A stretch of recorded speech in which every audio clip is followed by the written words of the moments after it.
प्यारे बच्चों, आप सभी का हमारे चैनल पे बहुत बहुत स्वागत है। जितने विद्यार्थी 5 मार्च को गृह विज्ञान का पेपर देने वाले हैं उनके लिए गृह विज्ञान का एक सबसे ज्यादा मोस्ट इंपोर्टेंट वीडियो लेकर के आ चुका हूं। और बच्चों, इस वीडियो के माध्यम से मैं आप सभी को होम साइंस के पूरे किताब के 20 अति महत्वपूर्ण भौगोलिक प्रश्न बताने वाला हूं, जो कि कल के पेपर में सीधा सीधा छपने वाला है। इसलिए आप सभी संबल रिक्वेस्ट है, इस पूरे वीडियो को ध्यान से देख लेना, अंत तक जरूर देख लेना। वीडियो को लाइक कर देना, शेयर कर देना, चैनल पर नए हों तो सब्सक्राइब कर देना। आइए बच्चों, बिना टाइम वेस्ट किए वीडियो की स्टार्ट करते हैं। सबसे पहला हमारा क्वेश्चन पूछा गया है, एंजिल के अनुसार निम्न में से किस वर्ग के लोग आय बढ़ने पर भोजन पर सबसे ज्यादा खर्च करते हैं? निम्न वर्ग के लोग, मध्यम वर्ग के लोग, उच्च वर्ग के लोग या सभी वर्ग के लोग? तो बच्चों, इस क्वेश्चन का यहाँ पे पहला ऑप्शन बिल्कुल राइट आंसर हो जाएगा। अगला हमारा क्वेश्चन पूछा गया है कि पारिवारिक बजट से आप क्या समझते हैं या पारिवारिक बजट का लाभ क्या होता है? गृहिणी को, अर्थशास्त्री व समाज सुधारकों को, सरकार को या सभी को? तो बच्चों समझो, पारिवारिक बजट बनाने से सभी प्रकार के लोगों को यहाँ पे लाभ हो सकता है। ऑप्शन नंबर हमारा यहाँ पे चौथा बिल्कुल राइट आंसर हो जाएगा। आगे बढ़ जाते हैं। अगला हमारा क्वेश्चन पूछा गया है कि बजट के मूल मद क्या है? भोजन, वस्त्र, मकान या सभी? तो बच्चों बताओ, जब हम पारिवारिक बजट बनाते हैं तो हम इसमें सभी को रखते हैं, भोजन को भी, वस्त्र को भी, मकान को भी। इसलिए हमारा चौथा ऑप्शन आप सभी का बिल्कुल यहाँ पे राइट आंसर हो जाएगा। आगे बढ़ जाते हैं कि आवास सुविधा से प्राप्त आय कहलाती है प्रत्यक्ष आय, अप्रत्यक्ष आय या दोनों या कोई नहीं? तो क्या हो जाएगा बच्चों? आवास सुविधा से जो हमें इनकम प्राप्त होगा उसको हम अप्रत्यक्ष आय बोलेंगे। यहाँ पे सेकंड ऑप्शन बिल्कुल यहाँ पे राइट आंसर होगा। आगे बढ़ जाते हैं।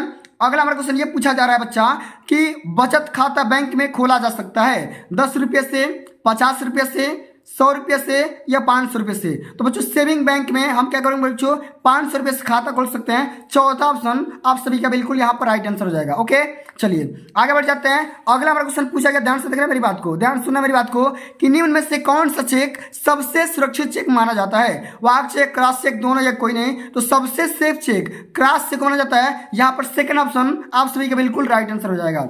आगे बढ़ जाते हैं कि राष्ट्र के विकास में किस बचत पत्र का योगदान रहता है? राष्ट्रीय बचत पत्र, किसान विकास पत्र, इंदिरा विकास पत्र या सभी का? तो बच्चों क्या हो जाएगा? सभी का यहाँ पर राइट आंसर हो जाएगा। चौथा ऑप्शन आप सभी का बिल्कुल यहाँ पे राइट आंसर होगा।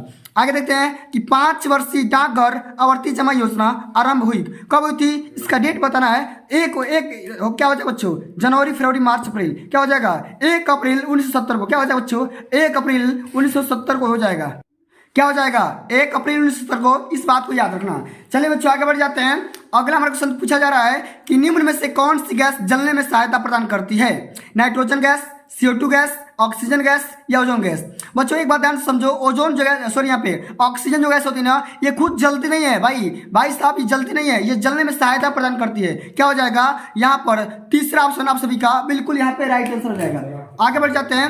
अगला हमारा क्वेश्चन जो पूछा जा रहा है कि बाजार में रेडीमेड कपड़े तैयार किए जाते हैं डायरेक्ट नाप विधि के द्वारा, चेस्ट विधि के द्वारा, स्कंद विधि के द्वारा या सभी के द्वारा? क्या हो जाएगा बच्चा? बाजार में जो रेडीमेड कपड़े तैयार किए जाते हैं वो सीधे सीधे चेस्ट विधि के द्वारा तैयार किए जाते हैं।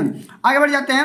ऊनी कपड़ों व कीमती रेशमी कपड़ों को रखना चाहिए एक साथ, ऊपर नीचे करके या बिल्कुल अलग अलग या तीनों प्रकार से? तो बच्चों देखो, ऊनी कपड़ों और कीमती रेशमी कपड़ों को अलग अलग हम रख सकते हैं। यहाँ पर तीसरा ऑप्शन बिल्कुल यहाँ पे राइट आंसर हो जाएगा। आगे बढ़ जाते हैं कि रसोई घर में एग्जॉस्ट की आवश्यकता क्यों होती है? आप लोगों ने देखा होगा कि आपके किचन में एक एग्जॉस्ट लगा होता है और उसके बगल में एक फैन भी लगा होता है। वहां पर क्यों करने के लिए भैया? इसका यूज क्या होता है कि शरीर में, देखो यहाँ पे मैं क्या बोल रहा हूँ कि जो भी किचन में जो भी गैस हो रही है, धुआं वगैरह हो रहा है, उसको बाहर निकालना है, ठीक ना? गंध और धुएं को बाहर निकालने के लिए उसका काम होता है, ठीक ना?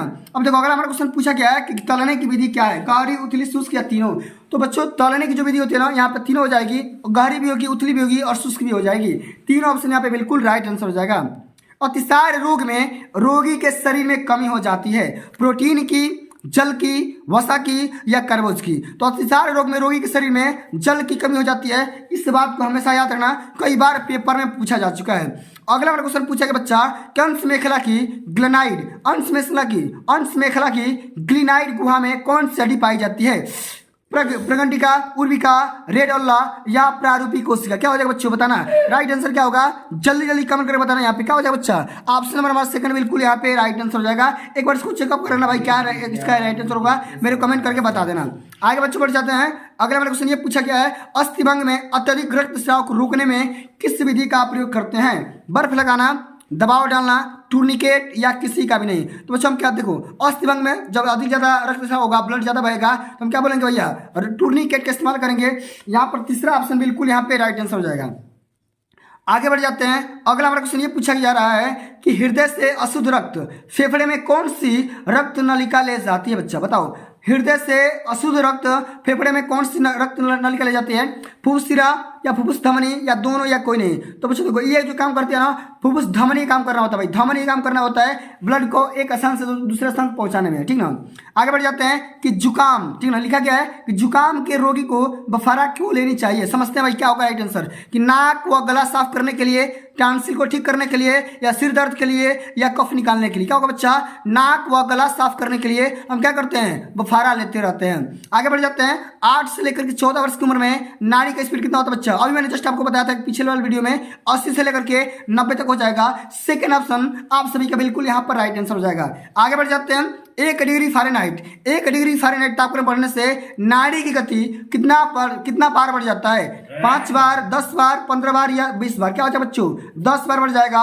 सेकंड ऑप्शन आप सभी का बिल्कुल यहाँ पे राइट आंसर हो जाएगा। अब चलो बच्चों बढ़ जाते हैं अंतिम नंबर क्वेश्चन के बारे में, कि थर्मामीटर से शरीर का तापमान देखने के लिए निर्धारित समय कितना से कितना तक लिया जाता है? देखो बच्चों, जब भी हम थर्मामीटर से बॉडी का टेम्परेचर सेंस करते हैं तो उसके लिए टाइमिंग माना जाता है ना, 1.5 मिनट से लेकर के 2 मिनट तक मानते हैं। 1.5 मिनट से लेकर के 2 मिनट तक टाइम देते हैं, तभी जाकर के हमारा थर्मामीटर मेजर सही तरीके से कर पाता है। तो मेरे बच्चों आज के लिए बस इतना ही। अगर ये वीडियो आप सभी को अच्छी लगी होगी, हेल्पफुल लगी होगी, तो वीडियो के तरह से लाइक पहुंचा देना, वीडियो को शेयर कर देना, चैनल पर नया हो तो सब्सक्राइब कर देना। जल्दी मिलते हैं अगली वीडियो में, तब तक के लिए जय हिंद, जय भारत, वंदे मातरम।